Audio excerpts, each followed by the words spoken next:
Let's start this with a quote from Brooke. Loneliness is no longer part of my vocabulary. And with that, today marks the first of Par's poneglyph reviews. See, I regard my videos as poneglyphs of sorts, where unless you studied One Piece, these videos won't make much sense to you. And technically, if you read all of the stones, you will be led to a laugh tale of sorts. And in that context, your comments are kind of like the voices preserved within the stones.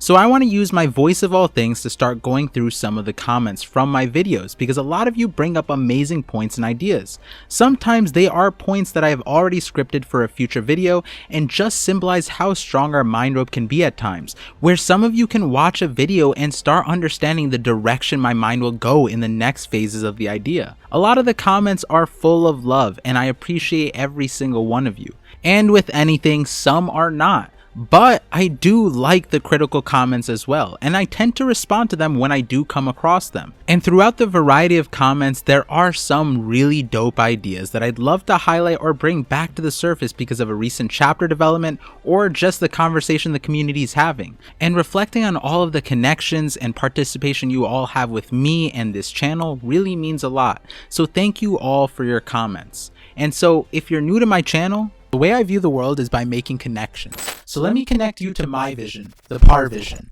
So one thing that is really fun about my channel is how all the videos are connected to one another through some detail or conversation, and we'll talk about that in a bit. But given that's the case, it's really awesome when a viewer revisits an old theory of mine and highlights its relevance to the current chapters. So in this case, I want to shout out Kashnada Singh, who said, "Well, congrats, your theory was correct about Brainpoint and Vegapunk matching." What they were referring to was this clip where I postulate how Oda might have misdirected us with this image of Vegapunk. Going back, the other possibility is that there's a class of humans that look like this in their adult state and are incredibly smart. So we've seen a lot of smart people in One Piece and none that look like Brainpoint Chopper, but there is one that we have not seen conveniently, and that is the man himself, Dr. Vegapunk. We all know how much of a troll Oda can be at times. How troll would it be if the teasing image of Dr. Vegapunk this whole time was a complete misdirect, and Dr. Vegapunk was actually this cute, tiny, adorable human that controls a larger cyborg body? That's truthfully what I like about theorizing the way I do, at least. Whether the full theory is correct, there are nuggets within a good theory that can be segmented out and be completely true, separate from the larger message. A lot of my videos aren't meant to have you agree with it 100%, but rather introduce a line of thinking where maybe some of it comes true. I had said a bunch of cool things within that Chopper video, but one of the funnier toss-out conjectures was that I said it could be that Joy Boy could have put his Haki into a fruit and been hiding in a human fruit, which that video was made well ahead of chapter 1044's reveal with the mythical human fruit model Nika, which another point in that video that I emphasized was the naming around how Zoan fruits have models, and I wonder if that will be another thing we figure out very soon.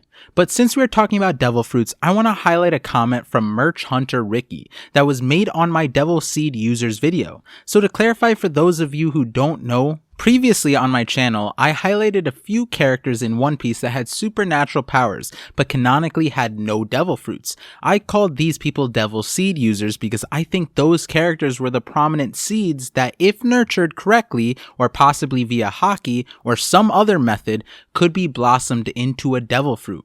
And as an example, Polly from the Gali Law had an insane ability to manipulate ropes to a similar level of Doflamingo, and could even randomly spawn ropes.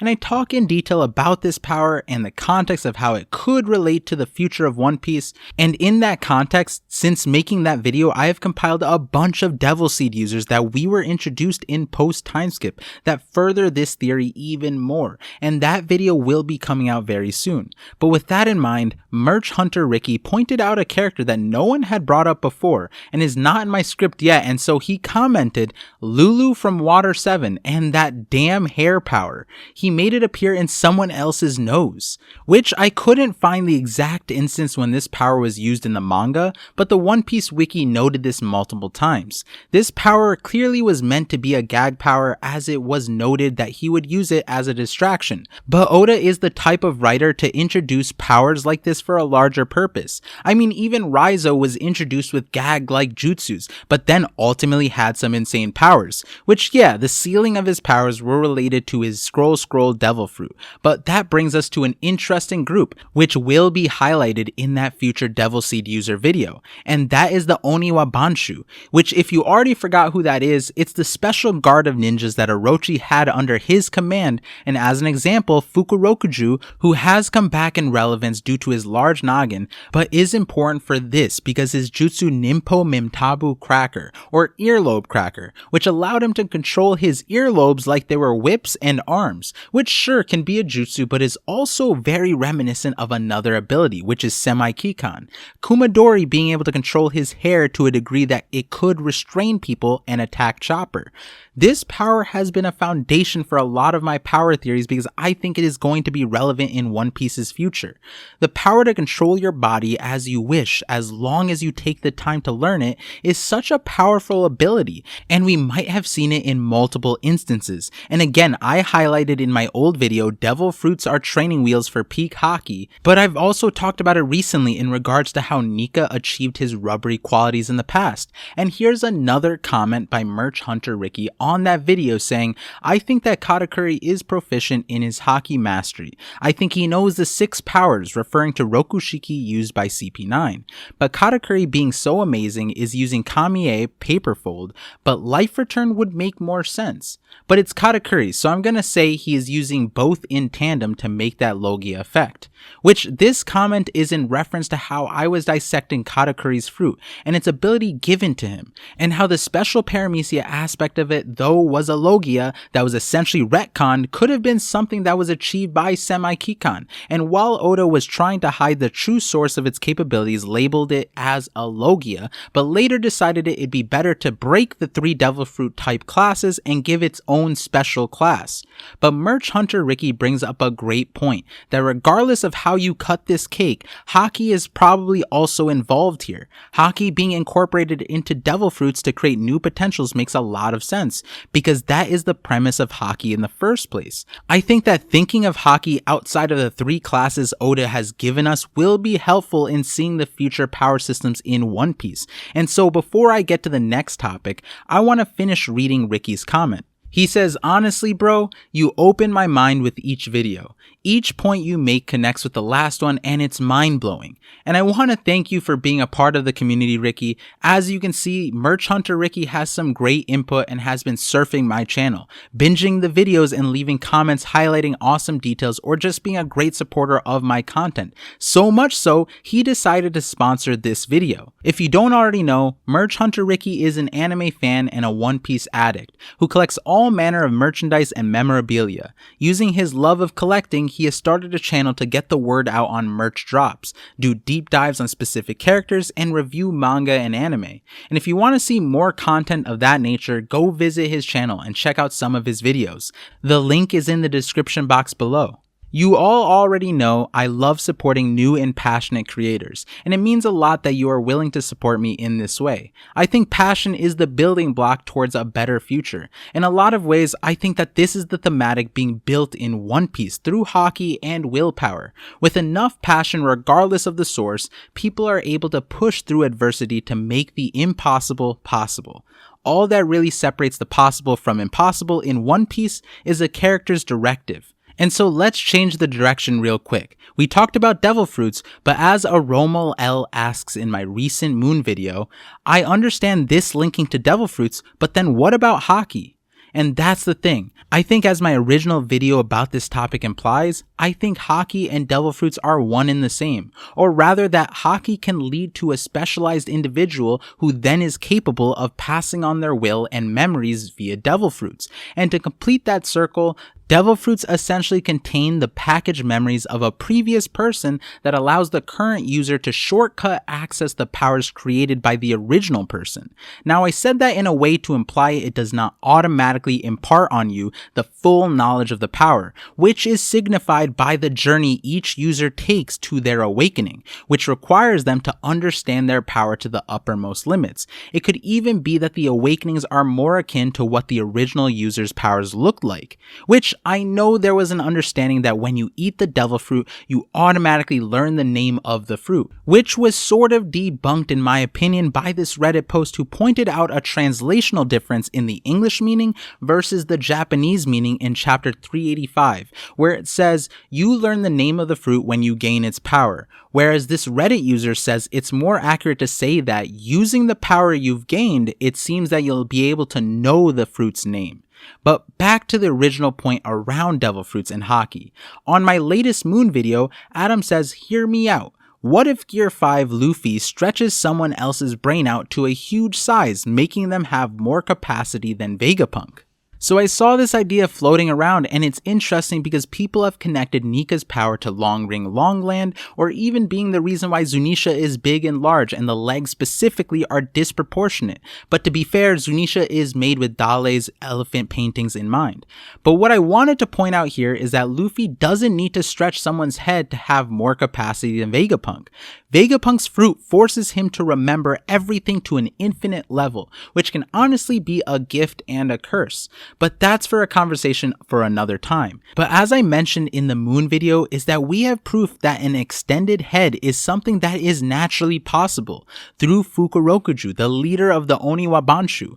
As we see at the age of 41, he has a normal sized head, but after Raizo's betrayal, through sheer anger and rage, his passions pushed him to undoubtedly become one of the best shinobis there is in the One Piece world. Raizo was a genius shinobi and accidentally hurt Fukurokuju's little sister.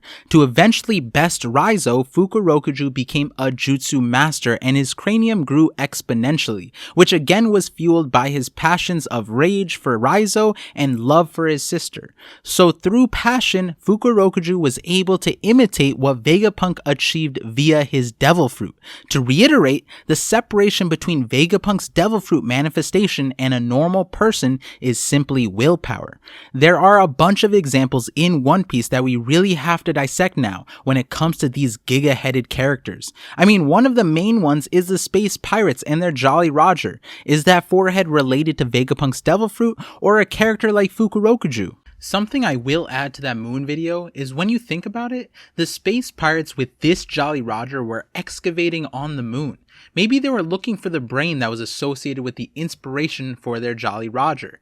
It seemed like they had a big plan, which is interesting because the city of Burko was underground, but they weren't there. And when you're looking at the moon, it doesn't really seem like there'd be treasure underneath. And speaking of looking at the moon, Dr. Tsukimi is another one of those characters we have to analyze in this regard. On one hand, he could just be so smart and remember so much that he is a genius on his own. Or he could actually be the previous brain fruit user. The reason I say that is because where he died was supposedly Karakuri Island, and that's the same place where Vegapunk was said to be from. So it could be that Dr. Tsukimi's fruit was directly passed down to Vegapunk. Dr. Tsukimi is another one of those characters that interest me in this context, not because of his head. It is large, but not in the same way as Vegapunk's. But what if Dr. Tsukimi's name was connected to the theorized brain moon? I know that's a stretch, but it led me to an interesting thought, so hold on.